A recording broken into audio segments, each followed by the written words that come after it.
আসলে package. Item বললেও কিন্তু আলটিমেটলি এটা একটা প্যাকেজ। একটা আইটেম কিনলেও আপনি কিন্তু প্যাকেজ নাম্বার দিচ্ছেন, কি একটা প্যাকেজ নাম্বার দিচ্ছেন। সুতরাং আইটেম থেকেও প্যাকেজ, লট থেকেও প্যাকেজ, প্যাকেজ থেকেও প্যাকেজ, এবং আলটিমেটলি এটা কিন্তু কিসে রূপান্তর হয়? কন্ট্রাক্টে রূপান্তর হয়। এখানে বলছে একটা সিঙ্গেল আর্টিকেল, মনে করেন আপনি কলম কিনবেন, এটা একটা আইটেম, এবং কলম আপনি 50টাও কিনতে পারেন, কলম আপনি 100টাও কিনতে পারেন, সেটা ভিন্ন কথা, পরিমাণের বিষয়টা ভিন্ন, বাট এটা একটা সিঙ্গেল অবজেক্ট, একটা সিঙ্গেল আইটেম। সুতরাং এরকম একটা একটা করে আপনি কিনতে পারেন। আপনি কলম আলাদা কিনলেন, আপনি ইরেজার আলাদা কিনলেন, আপনি পেন্সিল আলাদা কিনলেন, আপনি স্কেল আলাদা কিনলেন, সব আলাদা আলাদা কিনতে পারেন। এগুলো আইটেম বাই আইটেম হতে পারে। আরেকটা হচ্ছে এবারে লট। এবার এই যে অনেকগুলো নাম বললাম, ইরেজার বলছি, কলম বলছি, পেন্সিল বলছি, স্কেল বলছি, এগুলো তো সব একই নেচারের, একই দোকান থেকে পাওয়া যায়, একই ব্যক্তি এগুলা সরবরাহ করতে পারে, তাই না?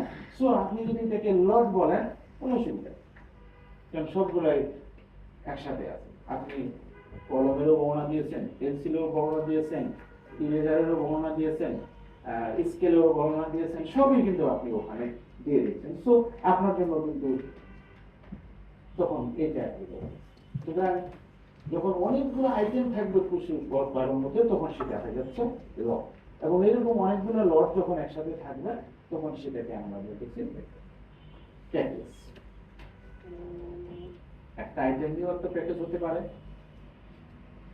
যদি আপনি 10টা আইটেম একত্রে করে একটা লট করেন, ওটাও একটা প্যাকেজ হতে পারে। আর যাই করেন না কেন, লট, প্যাকেজ, আইটেম, আলটিমেটলি এটা রূপান্তর হবে কিসে?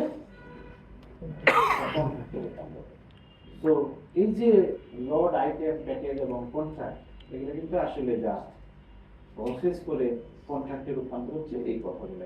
একটা লট যদি 5টা আইটেমের কম্বিনেশনে হয়, টেন্ডারের যিনি থাকবে উনি তো সেই 5টা আইটেমের জন্যই কোড করছে। আমি তো ওই ফাইনাল ভ্যালুটা দেখেই ইভ্যালুয়েশন করব। যদি আপনি না বলে দেন যে আইটেম বাই আইটেম ইভালুয়েট করা হবে, তাহলে তাকে 5টাই করতে হবে। যদি আপনি বলে দেন যে আইটেম বাই আইটেম ইভালুয়েট করা হবে, তাহলে কিন্তু ওখানে কিছু কথা আছে। তার মধ্যে নাম্বার 1 হচ্ছে যে আইটেম বাই আইটেম যদি ইভালুয়েট করেন, তাহলে বলছে যে যতগুলো আইটেম আপনি দিয়েছেন তাকে অবশ্যই 80% আইটেম কোড করতে হবে, 80% আইটেম। আরেকটা ওখানে শর্ত আছে যে আপনার যে অফিসিয়াল এস্টিমেটটা আছে, এই এস্টিমেটের যে প্রাইস আর সে যে আইটেমগুলো কোড করছে, এটা যেন 65% মিট করে, এটা একটা বলছে। আরেকটা বলছে যে আপনার ওই লটের মধ্যে যতগুলো আইটেম আছে, এই আইটেমের মধ্যে যদি কোনো আইটেমের মূল্য টোটাল কস্টিং এর 50% ক্যারি করে, বহন করে, তাহলে ওই আইটেমটা অবশ্যই কোড করতে হবে। এই 3টা কন্ডিশনের কথা বলা আছে। এবং এই কন্ডিশনের ক্ষেত্রে বলছে যে আপনি যেটা 50% ক্যারি করবে ওয়েট, তার ওই আইটেমটার কথা আপনাকে ডকুমেন্টে উল্লেখ করে দিতে হবে, টিডিএস এ উল্লেখ করে দিতে হবে। আইটেম বাই আইটেম যখন আমরা বলতেছি অফিসিয়াল এস্টিমেটের 65% মধ্যে থাকতে হবে এরকম, কিন্তু যখন আমরা বিনিয়োগ বা প্রাক্কলন কমিটি একটা এস্টিমেট করে বা কোনো আইটেমের প্রাইস ফিক্স করে, তখন এটা তো পাবলিকলি বা ঠিকাদারকে জানানো হয় না। তাহলে আমি যে সে যে বিড করলো, যা আমার যে এস্টিমেটেড আইটেম তার 65 মধ্যে থাকবে কি থাকবে না, এটা সে এনশিওর হবে কিভাবে? মানে লাকিলি কি এটা নির্ভর করতেছে নাকি? সে প্রথমত হচ্ছে যে আপনি যেটা বলছেন এটা ঠিকই বলছেন যে আমরা তো প্রকাশ করি না, আমার যে এস্টিমেটেড 65% সে কভার করবে কি করবে না, এটা তো সে জানে না। আপনার তো কোশ্চেন এটা না, যে আইটেমগুলো কোড করতেছে এবং আপনি যে এস্টিমেট যে আইটেমগুলো করছেন, আপনি যদি জেনুইনলি আইটেমগুলো মানে এস্টিমেট করে থাকেন, কমিটি যদি করে থাকে, আর সেও যদি জেনুইনলি প্রাইস কোডিং করে থাকে, তাহলে এইটা 65% মিলতে কোনো মানে সমস্যা হবে না। কারণ আপনি দেখেন তাকে কিন্তু 80% কোড করতে হবে, 80% হতে আপনি 80% আসার কথা, সেখানে কিন্তু 65 আসা হয়েছে। সো এটা না হওয়ার কোনো কারণ নেই। যদি এটা কাভার না করে, তাহলে ধরে নিতে হবে হয় আমার ভুল ছিল, আমি যে এস্টিমেট করেছি এখানে ভুল ছিল, অথবা সে যে প্রাইস কোডিং করছে সেখানে ভুল আছে। কাউকে তো দায় বহন করতে হবে। সো সবাইকে কিন্তু জেনুইনলি কাজটা করতে হবে। আমি যখন এস্টিমেট করবো আমার কমিটি দিয়ে, এস্টিমেশন কমিটি দিয়ে, সেও যেরকম জেনুইনলি প্রাইসগুলা করবে, মানে যিনি টেন্ডার তাকেও করতে হবে। কারণ এইটা না করলে যে বিষয়টা আমরা লক্ষ্য করি, এই যে আপনারা দেখছেন না, বালিশ কাহিনীর কথা তো বলছিলাম গত দিনে। বালিশ কাহিনীর মতো কোনোটাতে একেবারে এক্সট্রিমলি হাই, কোনোটা একেবারে এক্সট্রিমলি Low. লো, এই ঘটনা ঘটবে। এবং এই ঘটনা যদি প্রকিউরিং এন্টিটির ক্ষেত্রেও ঘটে এস্টিমেট করার সময়, তখন এই প্রবলেমগুলো হবে। তো আপনি যেটা বলছেন এটা আনলাইকলি না, হতে পারে, আর এটা জেনুইনলি যদি এস্টিমেট করে মানে ক্যালকুলেট করে এইটাতে সমস্যা হওয়ার কথা, এইগুলি সেগুলো। দেন বলছে যে P shall not generally split, P generally ভাঙাভাঙি করবে না, আপনার প্যাকেজ যেভাবে দেওয়া আছে আপনি এইভাবে করবেন। এখন অনেক ক্ষেত্রে দেখবে যে আমরা যারা ডিপিপি তৈরি করি, দেখা গেল যে একটা পুরো সেগমেন্ট একসাথে দিয়ে দিচ্ছি। আমি মানে হোয়াটসঅ্যাপ প্রকুরমেন্টের কথা বলি, যে সাপোজ আমার 5-6টা বিল্ডিং হবে, এই বিল্ডিং এর কনস্ট্রাকশনটা একই প্যাকেজের মধ্যে ঢুকাই দিয়েছি, বা টেন্ডার করার সময় আবার আমি চিন্তা করতেছি যে আমি বিল্ডিং ঘুরে করবো। তাহলে শুরুতে যে ডিপিপিটি একসাথে দিল আর এইখানে যে ভাগ করতেছে, দুইটার মধ্যে কি অ্যালাইনমেন্ট আছে? অ্যালাইনমেন্ট নাই। সো আপনাকে কিন্তু ইনিশিয়ালি চিন্তা করতে হবে অ্যাকচুয়ালি কয়টা প্যাকেজ করবেন, আপনি কিসের ভিত্তিতে করবেন, কেন করবেন, এটার সাথে কোনো টাইম ভেরিয়েশন আছে কিনা, এটার সাথে প্লেসের ভেরিয়েশন আছে কিনা। কারণ দেখা গেল যে আমার 5টা লোকেশনে 5টা বিল্ডিং হবে, কিন্তু আমি প্রকুরমেন্ট প্ল্যানে পুরোটাকেই কনস্ট্রাকশনটা একটা জায়গাতে ঢেকেছি। এইটা কিন্তু তখন প্রবলেম ক্রিয়েট করে। এই কারণে আপনাদেরকে যখন আপনারা ইনিশিয়ালি এই জিনিসগুলো প্রস্তুত করবেন, তখনই চিন্তা করবেন যে আপনাকে কতভাবে এটাকে আপনি ভাগ করতে চাচ্ছেন, কেন করতে চাচ্ছেন। এই জায়গায় এই যে প্রকুরমেন্ট স্ট্র্যাটেজির বিষয়টা যে আসছে, বিশেষ করে বোধহয় সম্ভবত এটা পিপিআর এর 22 বা 23-এর দিকে আসে প্রকুরমেন্ট স্ট্র্যাটেজি। এই স্ট্র্যাটেজির বিষয়টা কিন্তু আপনাকে ইনিশিয়ালি চিন্তা করতে হবে। ইভেন আপনি যখন নিড অ্যাসেস করতেছেন তখনই আপনাকে চিন্তা করতে হবে, তখন দেখবেন যে আপনার কিন্তু এই জিনিসগুলো ঠিক মতো হয়। দুটো জিনিসকে এখানে খুব ক্লিয়ারলি বলছে, একটা বলছে যে মেথডকে অ্যাভয়েড করার জন্য আপনি স্প্লিট করবেন না, আরেকটা হচ্ছে ঊর্ধ্বতন কর্তৃপক্ষকে বাইপাস করার জন্য যদি স্প্লিট করতে চান এইটা করা যাবে না। এইটাকে বাদ দিয়ে আপনাকে স্প্লিট করার জন্য সুযোগ দিয়েছে। এরকম মনে করেন যে আপনার 20 লক্ষ একটা কোনো কাজের জন্য টাকা দিয়েছে, 20 লক্ষ টাকা দিয়েছে। তা আপনি যদি এটাকে 4টা ভাগ করেন, মানে 20 লক্ষ যদি হয়, তাহলে কিন্তু আপনাকে লিমিটেড টেন্ডারিং এ যাইতে হবে। লিমিটেড টেন্ডার উল্টা না, মানে মিনিমাম চিন্তা করতেছে, অথবা ওটিএম এ যাইতে হবে, অথবা 1:2 ইনভেলাপে যাইতে হবে। বাট আপনি যদি এটাকে স্টেট 4টা ভাগ করে ফেলেন, তাহলে কি এটা পড়াশোনা করতে পারতেছেন না? তাহলে আপনার উদ্দেশ্য যদি এইরকম হয়, এইটা করা যাবে না। মানে আপনি যদি মনে করেন যে না 4টা করলে আমার জন্য ভালো, 4টা 4 জায়গায় যাবে, একটা হয়তো একটা বিভাগে যাবে, আরেকটা প্যাকেজ হয়তো আরেকটা বিভাগে যাবে, দেন ইউ ক্যান, এইভাবে চিন্তা করবেন। সো এটা কিন্তু আগে থেকে চিন্তা করবেন। এবং আরেকটা বলছে যে আপনি ক্যাপাসিটি কতটুকু আছে, লোকাল ইন্টারন্যাশনাল টেন্ডার কিরকম আছে, এটার উপর ভিত্তি করেও আপনি কিন্তু এগুলাকে চিন্তা করতে পারেন। এই যে আমরা ন্যাশনাল করবো না ইন্টারন্যাশনাল করবো, এটার একটা বিষয়। এবং আরেকটা বলছে জিওগ্রাফিক্যাল লোকেশন। আপনি একটা হবে বান্দরবনে, আরেকটা হবে পঞ্চগড়ে, তো দুইটা কিন্তু 2 লোকেশনে 2 জন সাপ্লায়ার কিন্তু আসবে। এবং বাংলাদেশের সাপ্লায়াররা বেশিরভাগ ক্ষেত্রে প্রথমত হচ্ছে অর্গানাইজেশন বেসড, দ্বিতীয় হচ্ছে লোকাল বেসড। যে যেই জায়গার সাপ্লায়ার, যে যেই জায়গার টেন্ডারার, সে কিন্তু ওই জায়গায় কাজ করে। সো এটাও কিন্তু একটা ফ্যাক্টর।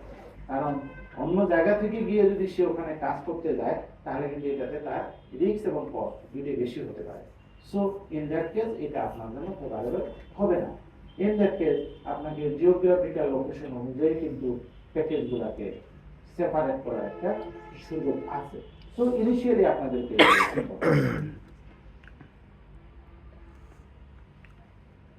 খুব অ্যাপ্রুভ করবে, এবং আপনি যে বড় প্যাকেজ করতেছেন না ছোট প্যাকেজ করতেছেন, জাস্টিফাইবল ওয়েতে করতে হবে, এবং এটা অনুমোদন করবে। এবং আরো বলছে যে single component or procurement object যদি হয়, তাহলে সেই ক্ষেত্রে দেখেন ওই ওই ওই কথাটাই আবার বলছে যে যদি আপনি ভাগ করেন, ওই যে কথাটা বলা হচ্ছিল যে আপনি একটা বড় প্যাকেজ ডিপিপিতে রাখছেন, বাট কাজ করার সময় এটাকে আপনি ভাঙলেন, যখন পুরোটাকে কনসিডার করতেন তখন এটা অনুমোদন করতো মেবি সিসিটিভি। যখন আপনি 4টা ভাগ করলেন, তখন দেখা যাচ্ছে যে এটা হোপেই অনুমোদন করতে পারছে। বাট আপনাকে যদি ভাগ করেন এরকমের প্যাকেজের ক্ষেত্রে, তাহলে মূল যে প্যাকেজটা তার যে টোটাল সাম এইটার উপর ভিত্তি করে কিন্তু আপনাকে সাম টোটালের উপর ভিত্তি করে কিন্তু অ্যাপ্রুভ ভালো হয়ে যাবে। অর্থাৎ আপনি ছোট ছোট করলেও এটা মূল অনুমোদনকারী যেখানে ফিক্স করা ছিল সেই জায়গাতে পাঠাতে হবে, কারণ উল্লেখ করে যে আপনি স্প্লিট করছেন বাট এই কারণে এটা আমাকে ওইখানে যাইতে হচ্ছে, এই বিষয়টা এখানে ক্লিয়ার করছে। এবং একই সাথে বলছে যে নোয়া ইস্যু করবেন আলাদা আলাদা ভাবে, তাতে কোনো অসুবিধা নেই, বা আপনাকে টোটাল যে ভ্যালুটা সেটার উপর ভিত্তি করে অনুমোদনের জন্য পাঠাবেন। বড় এবং ছোটর মধ্যে কিছু ইফেক্ট আছে। বড় বড় যদি প্যাকেজ হয় তাহলে ইকোনমিক স্কেলে এটা একটা বেনিফিট দিবে, তাই না? বড় প্যাকেজ হলে কি হবে? প্রথমত হচ্ছে যে রেট কম হবে, এটা একটা কারণ। দেন আরেকটা কারণ হতে পারে যে বড় বড়রা আসবে তাদের রেট কিন্তু জেনারেলি কম হয়। আজকে আমরা দেখবো যে ছোট সাপ্লায়ার এবং বড় সাপ্লায়ারের রেটগুলো কিরকম। দেন বলছে যে ম্যানেজমেন্ট আসপেক্টে কি ক্যাপাসিটির একটা বিষয় থাকে। ছোট ছোট প্যাকেজ আপনি কিন্তু মানে ম্যানেজ করতে পারেন, বা বড় প্যাকেজ হলে কিন্তু ম্যানেজ করাটা অসুবিধা হয়, এটাও একটা কারণ হতে পারে। রিস্ক অ্যাসপেক্টে যদি চিন্তা করেন, রিস্ক একটা যদি প্যাকেজ হয় এটা যদি ফেল করে তার মানে পুরোটাই ফেল, সুতরাং এটা কিন্তু রিস্ক আছে। বাট এটা যদি ছোট করতেন তাহলে হয়তো 4টার মধ্যে 3টা হয়তো পারফর্ম করতে পারছেন, একটা হয়তো পারেন, 75% আছে। সুতরাং রিস্ক অ্যাসপেক্টে একটা প্রবলেম আছে। একটা হচ্ছে বেনিফিট ফ্রম পার্টিসিপেশন, মানে বড় বড় কন্ট্রাক্ট হলে কিন্তু ইন্টারন্যাশনাল টেন্ডার আবার আসতে পারে, এবং ইন্টারন্যাশনাল টেন্ডার আসলে কিন্তু প্রাইসটা কিন্তু জেনুইনলি শো হতে পারে, এই একটা ইস্যু আছে। যদি ছোট ছোট করেন তাহলে কি হয়? টাইম এলিমেন্ট, বেশি টাইম লাগবে। আপনি যদি 4টা প্যাকেজ করেন, প্রসেসিং টাইম বেশি লাগবে, বাট ইমপ্লিমেন্টেশন টাইম কম লাগবে না বেশি? কম লাগবে। মনে করেন যে ঢাকা চিটাগাং যে হাইওয়ে আছে, এটা পুরোটাই যদি একটা প্যাকেজের মধ্যে রাখেন, এটা বাস্তবায়ন করতে 5 বছর লাগবে মেবি। আপনি যদি এটাকে 10টা প্যাকেজ করেন 2 বছর লেগে যাবে। সো এই বিষয়গুলো কিন্তু আপনাকে চিন্তা করতে হবে, আপনি কত দিনে করতে চাচ্ছেন। এই যে স্পিরিট করবেন, এই স্পিরিট বাস্তবায়নটা কতের মধ্যে আপনি সম্পন্ন করতেছেন, এটাও একটা থাকবে। সো এইগুলোকে কিন্তু কনসিডারেশনে আনতে হবে। Business structure, goods or service, মানে অনেক সময় হয় যে একজনের পক্ষে পুরোটা করা সম্ভব হয় না, এরকম হয়তো নাই। আপনি যদি ছোট ছোট করেন তখন অনেকে পার্টিসিপেট করবে, কম্পিটিশন হাই হবে, এটা ভালো। এবং আরেকটা যেটা কারণ যে অ্যাডমিনিস্ট্রেটিভ কস্ট কি হবে? হাই হবে না লো হবে? যদি আপনি অনেকগুলো প্যাকেজ করেন বেশি হবে, কারণ আপনাকে প্রত্যেকটাই আলাদা আলাদা প্রসেস করতে হবে, কমিটি করতে হবে আলাদা আলাদা, এবং প্রত্যেক কমিটিকে আবার আলাদা আলাদা অনারিয়াম দিতে হবে। সো আপনার জেনারেলি কস্টও বাড়বে, কস্টিংও বাড়বে, দুটোই কিন্তু আপনার বেশি। সো এটার খরচ বেশি। ফি এবং লার্জের ক্ষেত্রে এখানে একটা বিষয় বলছে যে যদি বড় বড় হয় প্যাকেজ তাহলে পলিউশন বাড়বে। পার্টিসিপেশন এরকম ইমপ্রুভ করতে পারে, পলিউশনও বাড়ার সম্ভাবনা, কারণ বড় বড় প্যাকেজে কিন্তু ঝামেলা বেশি। দেন এখানে বলছে যে স্মল যদি হয় তাহলে পার্টিসিপেশন বেশি হতে পারে, এখানে বলছে যে কম্পিটিশনও বাড়তে পারে। একই সাথে বলছে যে সাপ্লাই এবং ফ্যাসিলিটি স্ট্যান্ডার্ডের মধ্যে কি হয়? Kate sharing. কেট শেয়ারিং মানে মনে করেন যে আপনি একটা প্যাকেজ করলেন, কাজ কবে করবেন একজন, আপনি যদি এটা 10টা প্যাকেজ করেন তাহলে কি হবে? কয়জন কাজ? 10 জন পাওয়া সম্ভব। সো আপনি কিন্তু সবাইকে স্যাটিসফাই করতে পারতেছেন, যে কারণে আমাদের দেশের প্রোভিডিং এন্টিটিরা ছোট ছোট প্যাকেজ করে, কারণ হিউজ নাম্বার অফ টেন্ডার, সুতরাং সবাইকে তো আমার স্যাটিসফাই করতে হবে। এই যে আমাদের নুরুল ইসলাম সাহেব বলতে পারবে যে ওনাদের সিভিল এভিয়েশনে কত যে সাপ্লায়ার আছে, 1200, চিন্তা করে। তো 1200 কে আমাকে অ্যাটলিস্ট সিগনিফিকেন্ট নাম্বারকে তো স্যাটিসফাই রাখতে হবে, নাহলে তো ওরা আন্দোলন করবে। সুতরাং এটার একমাত্র উপায় হচ্ছে ছোট ছোট প্যাকেজ করতে, ছোট ছোট প্যাকেজ করে ওনারা দিচ্ছে। যাদের কিছু টেকনিক্যাল প্রবলেম আছে, ইট ইজ ট্রু, বাট ওনাদেরকে তো ওই অংশটাও মিলাইতে হবে, সব কিছু মিলিয়ে ওই বিষয়গুলো আছে। সুতরাং এই যখন ছোট ছোট প্যাকেজ করি তখন এটাকে বলা হয় কেক শেয়ারিং। আপনি কি কেক শেয়ারিং করতে চান? যদি করতে চান তাহলে শোকে, কারণ আপনাকে তো অর্গানাইজেশনকে ঠিক রাখতে হবে। ওখানে যখন প্রতিনিয়ত একটা রিভোল্ট হবে তখন কিন্তু এটা মানে লুকস অফ মার্কেট বা আশেপাশের অর্গানাইজেশন বলবে যে ওখানে হচ্ছেটা কি, প্রতিদিনই এত আন্দোলন হচ্ছে, তো এই বিষয়গুলো কিন্তু বুঝতে হবে।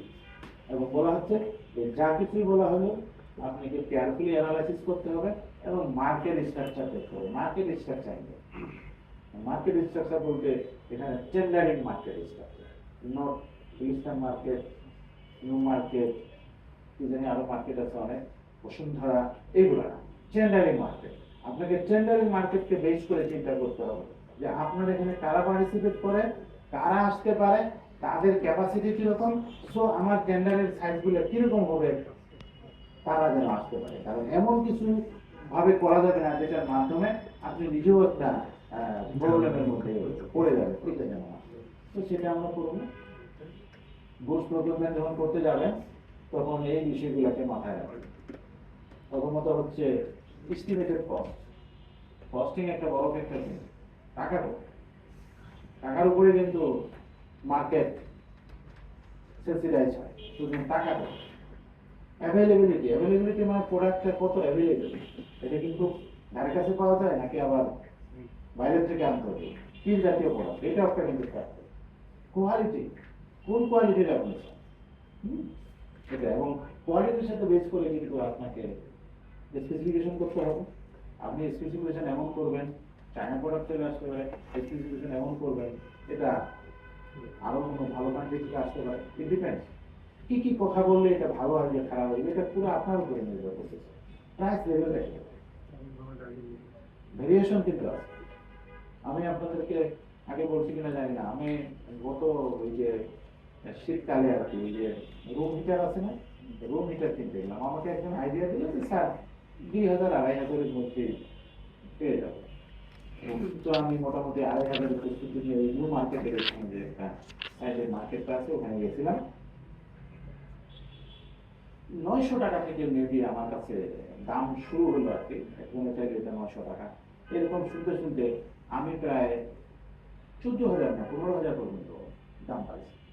কারণ আমি তো নিজেই কনফিউজ যে আসলে কোনটা, কারণ 900 টাকা থেকে শুরু করে 14,000 পর্যন্ত আমি অনেক দেখছি, এবং ইনফ্যাক্ট আমি নিতে পারিনি এই কারণে যে আমি নিজেও কনফিউজ হয়ে গেছি। কারণ একজনে বললো যেটা আমি মোটামুটি নেবো বলে ঠিক করলাম, ওটা মোটামুটি একটা আইডিয়া জেনারেট করে যখন পাশেরটাতে গেলাম, সে বললো যে স্যার ওখানে তো এটা দেখছেন, আমি দেখছি ওইটা যদি স্যার আপনি নেন, আপনার স্যার 2 দিন ব্যবহার করে দেখবেন গায়ে ফুসকুড়ি করতে, এবং সে পুরো দেখায় কি হতে পারে, দ্বিতীয় একটা কাগজের মধ্যে সেটা দেখালো, স্যার এই যে লেখা আছে। আরেকজনে আবার বললো যে স্যার এটা যদি আপনি ব্যবহার করেন তাহলে আপনাকে ওই ঘরের মধ্যে একটা বালতিতে আবার পানি রাখতে হবে, নাহলে হয়তো আপনার ড্রাই হয়ে যাবে এবং আপনার গলা ফুসফুস করবে। এত সব শোনার পরে আমি নেই। এই যে প্রকুরমেন্টে কিন্তু একটা বিষয় যে আপনি যদি কখনো কনফিউজ হয়ে যান তাহলে কিন্তু এটা ফল্প করে, এবং আমি ফল্প করি। কনফিউশন কিন্তু আমি সেদিন বলছি কিনা যে কনফিউজ কি করে, মানে প্রকুরমেন্টে যদি আপনি কিনেন বাজেট দিবে, যদি একবার কনফিউজ হয়ে যান, বলা হয় যে confuse, more confuse and ultimate result হচ্ছে ফিউজ। সুতরাং এটা না হয়, কনফিউশন আগে দূর করতে হবে, আপনাকে নিজেকে কনফার্ম হতে হবে, আদারওয়াইজ আপনি মেন্টালি স্যাটিসফাই হবে না। আপনি কিনে নেওয়ার পরেও বাসায় যতবারে আপনি এটা ব্যবহার করবেন ততবারে মাথায় এটা কাজ করবে, যেটা তো এই সমস্যা আছে, এটা তো দামটা মনে হয় বেশি হয়েছে, সুতরাং এগুলো আগে আপনি দূর করবেন, এগুলো দূর করে দেন করা হবে না। প্রাইস লেভেল, তার মানে কি প্রাইস লেভেলটা কি ছিল, 900 টাকা থেকে শুরু করে 14,000, হিউজ বিগ স্প্রেড। সো খুবই ডেঞ্জারাস কিন্তু একটা জায়গায় কিন্তু, যে আপনার জন্য কোনটা ফিট, আপনি কোনটা নেবেন, এই 900 টাকাটা নেবেন না 14,000 নেবেন না মাঝখানে কোনটা নেবেন, তো এগুলো কিন্তু প্রকুরমেন্টে আপনাকে চিন্তা করতে হবে, বেসড অন দ্যাট আপনার স্পেসিফিকেশন কিন্তু ড্র করতে হবে। আপনি হয়তো বেশি দাম দিলে 14,000-এর দাম যদি 14,000 রাখেন, আপনাকে 14,000-এরটাই দিবে, এটা নাও হতে পারে, ওই 900 টাকাটাই আপনাকে দিয়ে এসে দিয়ে চলে গেছে। সো এই যে এইগুলোর ভিতরে কি কি স্পেক আছে, কি কি কথা লিখলে আমি ওইটাই পাবো, এই জিনিসগুলো আপনাকে লিস্টেড করতে, দেন আপনি যত এস্টিমেট করলেন তত টাকারে পাবেন। উল্টাটাও হতে পারে, আপনি এস্টিমেট করছেন 900 টাকার উপর ভিত্তি করে, বাট স্পেড যেটা তৈরি করছেন এটা হলো 14,000 টাকা, এস্টিমেট করছেন এটার উপর ভিত্তি করে, স্পিড যেটা করছেন ওইটা, তাহলে কি মিলবে? ওনার যে কোশ্চেনটা ছিল যে আমার তো এস্টিমেট আমি ফোরকাস্ট করি না, তাহলে সেই ক্ষেত্রে কি হবে? মিলবে না। সুতরাং আপনার এই যে স্পিডের সাথে এস্টিমেটের একটা সম্পর্ক থাকতে হবে। ক্যাপাসিটি, ক্যাপাসিটি বলতে টেন্ডারের ক্যাপাসিটি, সেটা খেয়াল রাখতে হবে। কম্পিটিশন, সেটার মধ্যে একটা ফ্যাক্টর। আপনার যদি কম্পিটিশন খুব লেস হয়, ইভেন আপনার যে প্রোডাক্ট দিচ্ছেন একজন মাত্র আছে সাপ্লায়ার, মনোপলি হতে পারে, আর এমনি আপনার 20% সে বেশি প্রাইস কোট করে সে টেন্ডারে পার্টিসিপেট করবে। সো কম্পিটিশন একটা ফ্যাক্টর। আর্জেন্সি, আর্জেন্ট যদি হয় তাহলে তো সবাই আরম্ভ হবে। আর্জেন্ট হলে সবাই জেনারেলি প্রাইসটাকে একটু হাইক করবে। সো এটাও আপনাকে এস্টিমেটের সময় চিন্তা করতে হবে। রিস্ক আছে কিনা, রিস্কের বিষয়টা কনসিডারেশন আনতে হবে। টাইপ, টাইপ বলতে আইদার ইট ইজ ন্যাশনাল আর ইন্টারন্যাশনাল। যদি ন্যাশনাল হয় আপনার টাকার বিষয়টা চিন্তা করবে, যেমন ন্যাশনাল হইলে এক ধরনের কথা, ইন্টারন্যাশনাল হইলে এক ধরনের কথা। আমরা এখন বেশিরভাগই ন্যাশনাল করি এবং সাপ্লাইয়ারে সবকিছু নিয়ে আসে, সিটি ভ্যাট এভরিথিং সেই দেয়, আমি কিছুই জানি না। বা আপনি যদি ইন্টারন্যাশনাল করেন, সিটি ভ্যাট কিন্তু আপনার পক্ষ থেকে দিতে হবে, আপনাকে দিতে হয়। সো এটার কত আসবে। ইভেন অনেক ক্ষেত্রে ইন্টারন্যাশনাল যখন করবে তখন কিন্তু পেমেন্টটা কিসে দিতে হইতে পারে, ডলারে দিতে হবে। আপনাকে কি টাকা ডলারে দিয়েছে, ওনার বাজেট কি ডলারে আছে, অনেক বিষয় আপনাকে চিন্তা করতে হবে। সো এই বিষয়গুলো কিন্তু আপনাকে চিন্তা করতে হবে। ইভেন আদার অনেক ফ্যাক্টর আছে, আদার ফ্যাক্টরের মধ্যে পলিটিক্যাল একটা ফ্যাক্টর থাকতে পারে, আপনার ক্যাপাসিটির একটা থাকতে পারে যে আমি এটা পারবো কি পারবো না, আরও আনফোর্সিন অনেক ফ্যাক্টর আছে, ইন্টারনাল এক্সটার্নাল। এই ফ্যাক্টরগুলোকে কনসিডার করে আপনাকে কিন্তু বুঝতে এবং প্ল্যানটা করতে হবে। দেন ওয়ার্কসের ক্ষেত্রে আপনি চিন্তা করবেন একইভাবে সেম ভাবে। এখানে জিওগ্রাফিক্যাল লোকেশন খুবই গুরুত্বপূর্ণ। আপনি ঢাকা শহরে একটা বিল্ডিং করা আর কোস্টাল এরিয়ায় করা এক জিনিস না, হিলি এরিয়ায় করা এক জিনিস না। আবার যদি আপনি পঞ্চগড় দিনাজপুরের কথা চিন্তা করেন একরকম না। ইভেন একই জায়গায় পাশাপাশি জায়গার মধ্যে হিউজ ভেরিয়েশন হতে পারে, এক জায়গায় পাইলিং দিতে হবে আর এক জায়গায় মেজি দিতে হবে না। সো অনেকগুলো ফ্যাক্টর কিন্তু এখানে আছে, এই বিষয়গুলো কিন্তু কনসিডার করে আপনাকে ওয়ার্কসেটটা করতে হবে। অ্যাজ ওয়েল অ্যাজ সার্ভিসের ক্ষেত্রে আপনাকে প্রাইসিংটা করতে হবে। এখানে খুবই কম দিয়েছে, বাট এই যে কমপ্লেক্সিটি, এই কমপ্লেক্সিটি একটা বিরাট ফ্যাক্টর, এটাকে কনসিডার করতে হবে। এবং ফাইনালি বলছে যে এক্সাম্পল, গতদিন এরকম একটা এক্সাম্পল করতে আসছে প্র্যাকটিক্যাল করবো, আমাদের তো 11:30 পর্যন্ত, তাই না? আমাদের প্র্যাকটিক্যালটা করতে আধা ঘন্টা লাগবে। তো আমরা 5 মিনিটস একটা ব্রেক নেবো, দেন আমরা আবার এই জিনিসটা আপনারা গতদিনে করছেন, দেখছেন এটা, তাই না? এটা নিয়ে গতদিন আলোচনা হয়েছে, তো এটা নিয়ে ডিসকাস করতেছি না। সেদিন আমি বলছিলাম এই তিনটার মধ্যে কোনটা জানি সবচেয়ে ভালো, অপশন 2টা সবচেয়ে ভালো, এটাও ভালো, বাট এটাতে কিন্তু হেজার আছে। সো এইটাতে এই যে item by item, item by item কখন যাবেন এটা হিসাব করতে হবে। আপনি যদি ইন্টারলিঙ্ক কিছু বিষয় থাকে তখন কিন্তু আইটেম বাই আইটেম যাওয়াটা ঠিক হবে না, তখন এই প্যাকেজ অপশনে দেওয়া হয়, মানে লর্ড অপশনে দেওয়া হবে। আর যদি মনে করেন যে না আমাদের মানে বিশেষ করে প্রাইভেট অর্গানাইজেশনের ক্ষেত্রে আমি বলি যে তাদের জন্য কিন্তু অপশন 1টা কিন্তু বেস্ট। কারণ একজন সাপ্লায়ার যত ধরনের কাজ আছে তার মাধ্যমে আমি করাই না, রুলস হলো না, ওয়ার্ক হলো না, সার্ভিস হলো, এটা কোনো ম্যাটার করে না। সেইটা একটা বিষয়।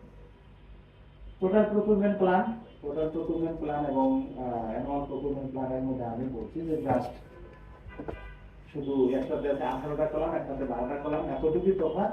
আমরা যদি একটু লক্ষ্য করি, দেখেন এখানে এই 8টা কলাম টোটাল প্রকুরমেন্ট প্ল্যানে যা আছে অ্যানুয়াল প্রকুরমেন্ট প্ল্যানে তাই আছে, কোনো তফাৎ নেই 8টা। এবং এখানে দেখেন যে প্যাকেজ নাম্বারগুলো কিভাবে দিয়েছে, এখানে দেখেন ডেসক্রিপশন দিয়েছে। ইউনিট বলতে এখানে যে প্রোডাক্টটা আমি কিনছি তার মেজারিং ইউনিট, মেজারিং ইউনিট। মনে করেন যে আপনি কাপড় কিনবেন, কাপড়ের মেজারিং ইউনিট কি, মিটার অথবা ফুটো বলতে পারে, মেজারিং ইউনিট বুঝছে এটা। আপনি যদি কাগজ কেনেন তাহলে মেজারিং ইউনিট কি, রিম হইতে পারে অথবা প্যাকেটও হইতে পারে, কারণ প্যাকেটও আছে, প্যাকেট ভিত্তিক 500 পিস আছে প্যাকেট। ওকে, আপনাকে রিমও বলতে পারেন, প্যাকেজও বলতে পারেন, যেটা বলা যায়। আপনি যদি মনে করেন যে কলম কিনবেন তাহলে কি হবে, এটা হলো মেজারিং ইউনিট। বা আপনি পিসও বলতে পারেন, বা নাম্বারও বলতে পারেন, সংখ্যা এতটা কিন্তু। কম্পিউটার নেবেন তখন কি বলবেন, নাম্বার, সংখ্যা, এই হচ্ছে মেজারিং ইউনিট। আর কোয়ান্টিটি হলো কত সংখ্যা নেবেন। মেথড বলতে হবে এবং এনসিটি আইসিটি ন্যাশনাল না ইন্টারন্যাশনাল এটা বলতে হবে। দেন কন্ট্রাক্টকে অনুমোদন করবে as per delegation of financial power. Maybe delegation of financial power আপনাদের হয়তো জানা আছে, এখানে এটা নিয়ে আলোচনা আগে হয়েছে নাকি ডেলিগেশন অফ ফাইন্যান্সিয়াল পাওয়ার। সুতরাং এটা আপনারা জানেন, সেই অনুযায়ী আপনাদের সোর্স অফ ফান্ড এবং এস্টিমেটেড কস্ট। এস্টিমেটেড কস্ট কিন্তু আসলে অফিসিয়াল কস্ট না, এটা কিন্তু আমাদেরকে খেয়াল রাখতে হবে। এস্টিমেটেড কস্ট আর অফিসিয়াল কস্ট কিন্তু ভেরি করবে, যদিও আমাদের দেশে অফিসিয়াল কস্ট এবং এস্টিমেটেড কস্ট সেম, বেশিরভাগ ক্ষেত্রে আমরা তাই দেখি, বাট এটা কিন্তু ভেরি করা যায়। এখন টোটাল প্রকুরমেন্ট প্ল্যানে দেখেন যে এই দুটো এখন কিন্তু কম, এই যে বিশেষ করে এই যে 9 পর্যন্ত, আর এই যে 9, 10, 11, 12 এই তিনটা হলো টোটাল প্রকুরমেন্টে। একটা কি বলছে যে কবে ইনভাইট করবেন টেন্ডার বা প্রপোজাল, আরেকটা বলছে কবে সাইন করবেন, আরেকটা বলছে কবে শেষ করবেন। এই তিনটা জিনিস দিয়ে কিন্তু টোটাল প্রকুরমেন্ট প্ল্যানের কাজ শেষ। But what about the annual? অ্যানুয়ালে কিন্তু ওই একটা এবং এই একটা অ্যাজ ইট ইজ। সুতরাং আপনাদেরকে নতুন কিছু চিন্তা করতে হচ্ছে না। এইখানে যখন আসবেন এইখানে দেখেন সব কিন্তু চেঞ্জ। দেখেন যে একেবারে কবে টেন্ডার আহ্বান করবেন, কবে ওপেন করবেন, কবে ভ্যালট করবেন, অ্যাপ্রুভ করবেন, অরিজিনাল সাইন করবেন, কমপ্লিট। ওখানে ছিল মাত্র এইটা, তারপরে হচ্ছে সাইন করা আর একটা হচ্ছে শেষ করা, এতটুকু ছিল। তো দেখেন যে দুটার মধ্যে কিন্তু কমন জিনিস আছে, এক্সট্রা কয়েকটা জিনিস আছে, ভেঙে ভেঙে দিয়েছে এতটুকু। সো এই হচ্ছে প্ল্যানটা। আমরা এই প্ল্যানটা এখন একটা করবো, আপনাদেরকে অ্যাসাইনমেন্ট দিয়ে দিব, আপনারা এইটা পূরণ করে ক্যালকুলেট করে করবেন। তার আগে আমরা একটু দেখি টিপিপির কোনো তফসিল নাই স্যার? রিভিউ কোনো কোশ্চেন নাই। টিপিপি